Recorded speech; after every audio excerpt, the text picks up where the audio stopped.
அவையில் கேள்வி நேரம் இல்லாத போதும் கவனஈர்ப்பு தீர்மானங்கள் எடுத்துக்கொள்ளப்படாத போதும் நான் என்ன நினைத்தேன் என்றால், நிறைய உறுப்பினர்கள் புதிதாக வந்தவர்கள் ஏற்கனவே இருந்தவர்களுக்கு இந்த கூட்டத்தொடர் முடிவதற்குள்ளாக நாமும் சட்டசபையில் மக்களுடைய கருத்துக்களை பேச வேண்டுமே என்கின்ற அந்த விருப்பத்தின் அடிப்படையில் அவர்களுக்கெல்லாம் ஒரு வாய்ப்பு தர வேண்டும் என்றுதான் வினாக்கள் விடை இல்லாத நேரத்திலும் இந்த கவனஈர்ப்பு இல்லாத நேரத்தில் நான் மென்ஷன் பண்ணுங்க, பதிவு செய்யுங்கள் என்று உங்கள் தொகுதி பிரச்சனைக்காக தான் நான் அனுமதித்தேன்.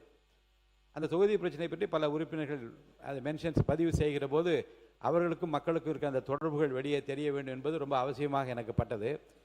ஆனால் அதுவே எந்த அளவுக்கு கொண்டு போய் நிறுத்தி இருக்கிறது என்றால், ஏதோ அமைச்சர்களுக்கு பதில் சொல்ல தெரியவில்லை என்பது போன்ற தோற்றத்தையோ அல்லது பதிலே வரவில்லை என்கின்ற அந்த எண்ணத்தை ஏற்படுத்தி அமையுமேனால் நீங்களே யோசிக்க வேண்டும்.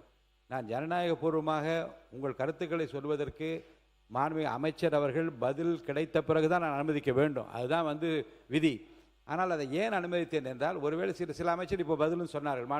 நீர்வளத்துறை அமைச்சர் 3 வினாக்களுக்கு நேற்றே பதிலளித்தார்கள். இப்போது நம்முடைய தொழிலாளர் துறை அமைச்சர் சுற்றுச்சூழல் அமைச்சர் பதிலளித்தார். இப்படி வாய்ப்பு இருந்தால் உடனே பதிலளிக்கின்றார்கள். பதில் சொல்ல முடியாத ஒரு அரசாங்கம் இந்த அரசாங்கம் அல்ல என்பதை நீங்கள் மனதில் வைத்துக்கொள். பதில் தெரியும், ஆனாலும் காலதாமதம் இல்லாமல் அதை தர வேண்டும் என்று நான் வலியுறுத்தி கொண்டிருக்கிறேன்.